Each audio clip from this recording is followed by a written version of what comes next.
इस new year पे मैंने मेरी फ्रेंड को हैप्पी न्यू ईयर विश किया था, तो वो मुझे बोलती है अरे तू सीए है, तू बोल हैप्पी फाइनेंशियल ईयर। मैंने उसको बोला भाई ईयर और फाइनेंशियल ईयर में फर्क होता है, आपको वो फर्क पता है? नहीं। Continue watching.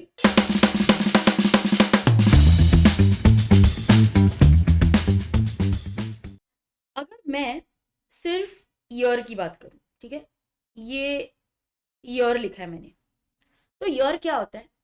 कैलेंडर ईयर, जो ब्रिटिश कैलेंडर ईयर है हम फॉलो करते हैं, कैलेंडर ईयर। न्यू ईयर पे आप सबको बोलते हो ना हैप्पी न्यू ईयर। कब बोलते हो? 1 अप्रैल को बोलते हो न्यू ईयर। 1 जनवरी को हम न्यू ईयर विश करते हैं ना, हैप्पी न्यू ईयर बोलते हैं कि नहीं? तो ईयर, न्यू ईयर, ईयर कब से हमारे दिमाग में कब से शुरू होता है? 1 जनवरी से। तो क्योंकि ईयर बोला ना तो हमारे दिमाग में यही आता है, जैन टू दिसंबर। लेकिन आप कॉमर्स स्टूडेंट्स हो, मैं अगर आपको बोलूं फाइनेंशियल ईयर क्या होता है, तो आप बोलोगे मैम फाइनेंशियल ईयर हमें पता है 1 अप्रैल से लेके 31 मार्च तक।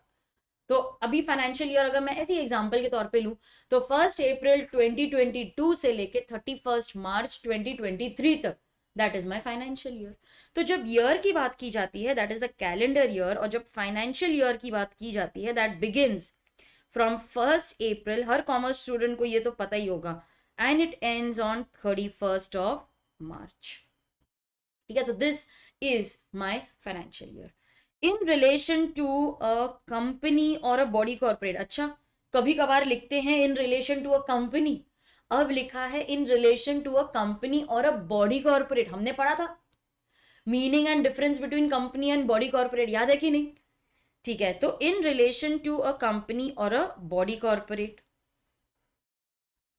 ये मेरा first part of the definition. अगर मैं पार्ट्स में डिवाइड करती हूँ, तो in relation to a company और a body corporate, financial year means the period ending on 31st March of every year, and where the company is incorporated on or after। अच्छा ये मेरा second part हो गया, क्या हो रहा है?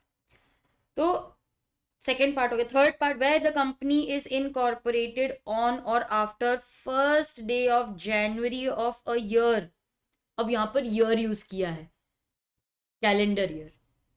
The period ending on 31st March of the following year. अरे यार कंफ्यूज कर रहे हैं, बिल्कुल मत होना, मैं एक टेबल दूंगी आपको, उससे क्लियर हो जाएगा। In respect of which the financial statement of the company or the body corporate is made. अभी सुनो, हम एक नोट लिखेंगे, उससे ये सब कुछ क्लियर हो जाएगा। I give you examples also, ठीक है? चलो इसके नीचे ना एक नोट हम लिखेंगे फाइनेंशियल ईयर को लेके। नोटबुक ले आओ। Financial year. चलो अब मान लो कि एक आपकी कंपनी है, मैं आपको डिफरेंट सिनेरियोज देती हूँ, ठीक है? चलो आपकी कंपनी है जो इनकॉर्पोरेट हुई थी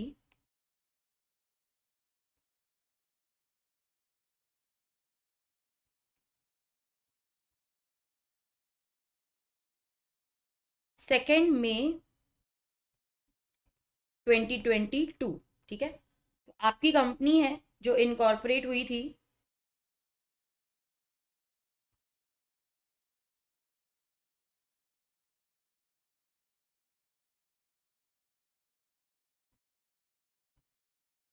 ऑन 2 मई 2022। तो आपको लिखना है आपका फाइनेंशियल ईयर एंड्स ऑन, क्या लिखोगे? कब एंड होगा मेरा financial year? 31st March 2023। Yes और नो? अगर आपकी कंपनी इनकॉर्पोरेट हुई थी ऑन 2 मई 2022, तो आपका ईयर एंड होगा ऑन 31st March 2023। अगर आपकी कंपनी इनकॉर्पोरेट हुई है 31st December 2022 को, तब भी आपका ईयर एंड होगा 31st March 2023। लेकिन अगर आपकी कंपनी इनकॉर्पोरेट हुई है let's say on 1st Jan 2023, या फिर एनी टाइम देर आफ्टर, जैसे 1st Jan ले लो, या फिर 20th February ले लो, ठीक है? तो उस जो 1st January के बाद अगर आपकी कंपनी इनकॉर्पोरेट हुई है, तब आपका फाइनेंशियल ईयर 31st March 2023 को नहीं, बल्कि 31st March of the following year, मतलब 2024 को एंड होगा। क्यों? अब देखो 1 जनवरी 2023, मतलब अभी 3 महीने ही हुए हैं यार कंपनी को इनकॉर्पोरेट हुए, या फिर मैंने 20 फेब को ही कंपनी इनकॉर्पोरेट की है। तो मैं और एक एग्जांपल लिख देती हूँ ना यहाँ पर, ये या फिर 20 फरवरी को हुई थी, तो आपको क्लियर आ जाएगा कि ऐसा जरूरी नहीं 1 जनवरी ही होना चाहिए, कोई भी उसके बाद वाली डेट हो सकती है। अरे यार 2 महीने हुए हैं कंपनी को इनकॉर्पोरेट हुए, और आप बोलते हो फाइनेंशियल स्टेटमेंट बना लो। क्या बनाओ? 2 महीने की फाइनेंशियल स्टेटमेंट बनती है क्या? होता है बुक्स भी बनाने के लिए कोई ट्रांजैक्शन नहीं है मेरे पास में। ऐसा थोड़ी नहीं होता कंपनी शुरू हो गई और सारे ट्रांजेक्शन करने लग गई, हाई वॉल्यूम करने लगी, एक खादा भी ट्रांजेक्शन ही क्या रिकॉर्ड करूँ उसमें? तो लॉ बोलते हैं कि यार वी ऑल्सो अंडरस्टैंड कि ये बहुत इम्प्रैक्टिकल हो जाएगा, तो इसीलिए आपका जो फाइनेंशियल ईयर है वो एंड होगा ऑन 31 मार्च 2024। अच्छा, तो अब ये केस में 2 मई से लेकर 31 मार्च 2023 तक मैं अपने बुक्स बनाऊंगी। यस, ये देखो यहाँ पर 2 मई से लेकर 31 मार्च ये पीरियड के मेरे बुक्स बनेंगे। यहाँ पर 31 दिसंबर से लेके 31 मार्च तक, और यहाँ पे जब इनकॉर्पोरेट हुई थी वहां से लेके 31 मार्च 2024 तक। अब सोचने वाली बात ये है कि मैम आपने जो सेकेंड एग्जाम्पल लिखा है ना, उसमें कंपनी इनकॉर्पोरेट हुई थी 31 दिसंबर को, और आपका ईयर एंड उधर हो गया था 3 महीने में। अब आप बोल रहे हो कि 3 महीने में कौन से इतने ट्रांजैक्शन होते हैं, why should I and my year? और सेकेंड केस में मतलब एक ही दिन का फर्क है, 31 दिसंबर और 1 जनवरी, बस एक ही दिन का फर्क है। फिर भी आपने थर्ड सिनेरियो में बोल दिया कि ईयर एंड होगा इन 2024, और यहाँ पे 31 दिसंबर को अगर कंपनी इनकॉर्पोरेट हुई है तो ईयर एंड तभी हो जाएगा 31 मार्च को। ऐसा क्यों? एक दिन में क्यों पूरा फाइनेंशियल ईयर का ही चेंज हो जाता है?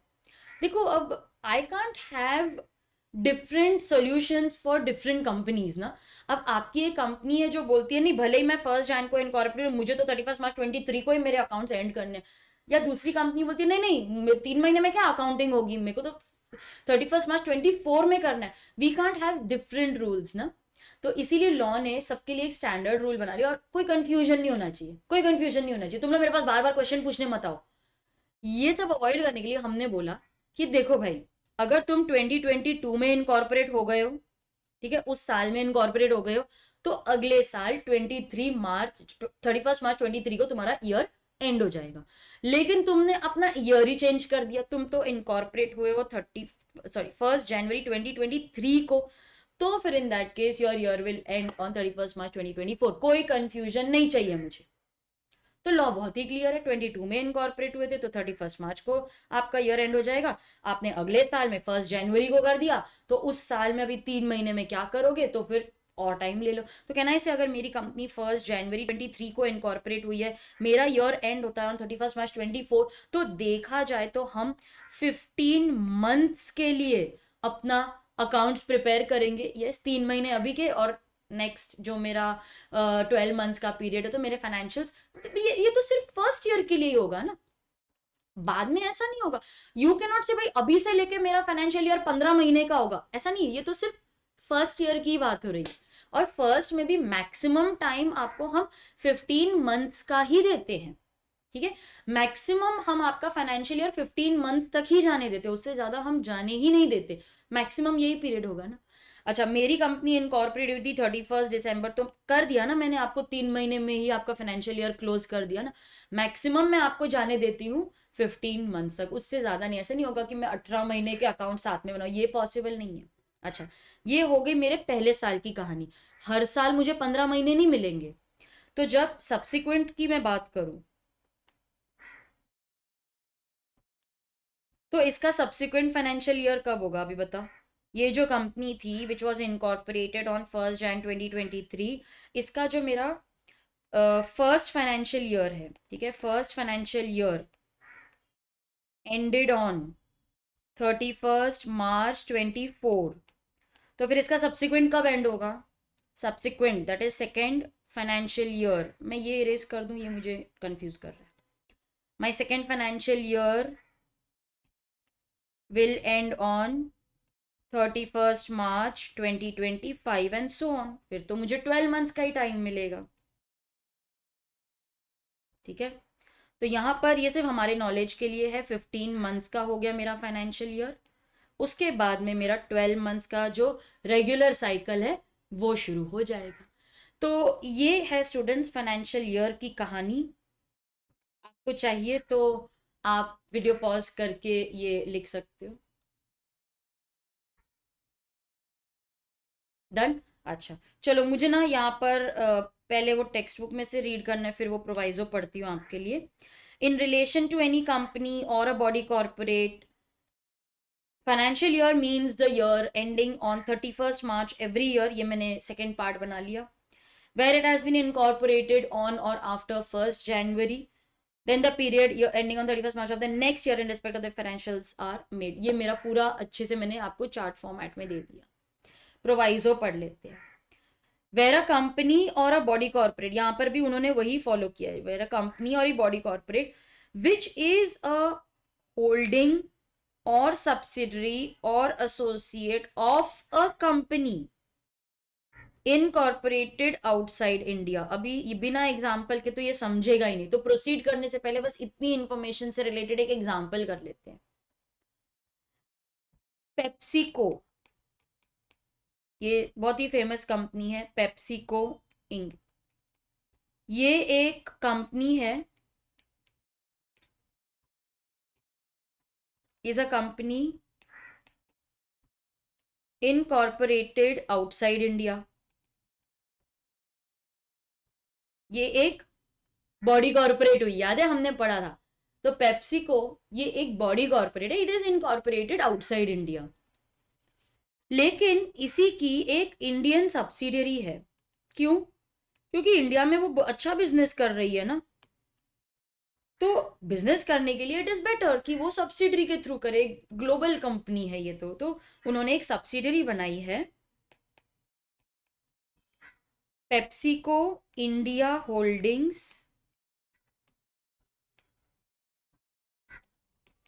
Private limited. इंडिया क्यों वर्ड डाला है? क्योंकि उनकी ऐसे बहुत सारी सब्सिडरीज होंगी इन डिफरेंट कंट्रीज, तो पता तो चले कि कौन सी सब्सिडरी की बात हो रही है।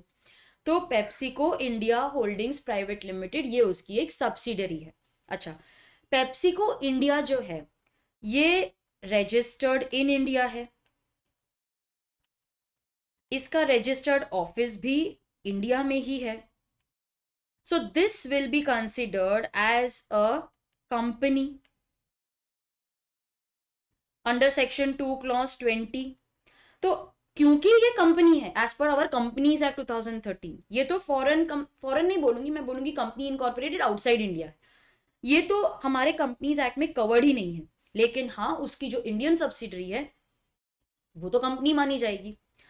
क्योंकि ये कंपनी है, इसका financial year will be determined as per the Companies Act, जो बोलता है फाइनेंशियल ईयर 1 अप्रैल से लेके 31 मार्च तक होना चाहिए।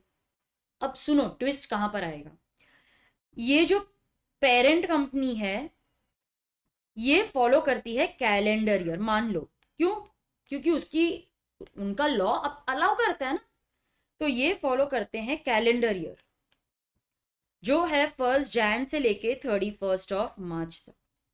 ठीक है, तो ये फॉलो करते हैं कैलेंडर ईयर, लेकिन मेरी जो इंडियन सब्सिडरी है वो फॉलो करती है फाइनेंशियल ईयर 1 April से लेके 31 March तक। अब दोनों अपने अपने बुक्स ऑफ अकाउंट्स बना रहे हैं, लेकिन we also want to know कि हाँ ये जो पेप्सिको होल्डिंग कंपनी है उसकी जितनी भी सब्सिडरीज हैं उनको जब हम मिलाएंगे तो उसके कंसोलिडेटेड फाइनेंशियल्स क्या होंगे। क्यों? क्या जरूरत है ये सब करने की? अरे मालूम तो पड़े एज अ ग्रुप हम कैसे परफॉर्म कर रहे हैं। देखो इंडिविजुअली तो हर कोई शाइन करता है, बट एज अ ग्रुप मेरा कितना वैल्यू है, मेरे क्या ट्रांजैक्शन है, एज अ ग्रुप मेरी क्या पोजीशन है, इन सब के लिए हम कंसोलिडेटेड अकाउंट्स बनाते हैं, हम कंसोलिडेशन करते हैं। अब जब कंसोलिडेशन करने जाएंगे तो पेरेंट कंपनी बोलती है मेरा तो पीरियड 1 Jan से 31 December है, और सब्सिडरी जो इंडिया की है वो बोलती है नहीं मुझे तो बोला गया है कि 1 April से 31 March के फाइनेंशियल्स बनाने हैं। क्या हम इनके अकाउंट्स को कंसोलिडेट कर पाएंगे? नहीं कर पाएंगे, क्योंकि दोनों का जो अकाउंटिंग पीरियड है वही डिफरेंट है। अच्छा, इसी तरीके से जब पेरेंट कंपनी को अपने सारे सब्सिडरीज हैं उनके फाइनेंशियल्स कंपेयर करने हैं, तो हम बोलते हैं मेरे फाइनेंशियल्स तो 1 अप्रैल से 31 मार्च बने हैं, उनकी दूसरी सब्सिडरी बोलती है हमने कुछ और financial, comparison will not be possible. इसीलिए हमने बोला है कोई बात नहीं, ये जो PepsiCo India Holdings Private limited है ना, आप एक काम करो, आप एक एप्लीकेशन कर दो टू द सेंट्रल गवर्नमेंट, फिर सेंट्रल गवर्नमेंट आपको अलाउ करेगा, आपको परमिशन देगा, ठीक है, सेंट्रल गवर्नमेंट फिर आपको परमिट करेगा या फिर अलाउ करेगा to have any other financial year to follow.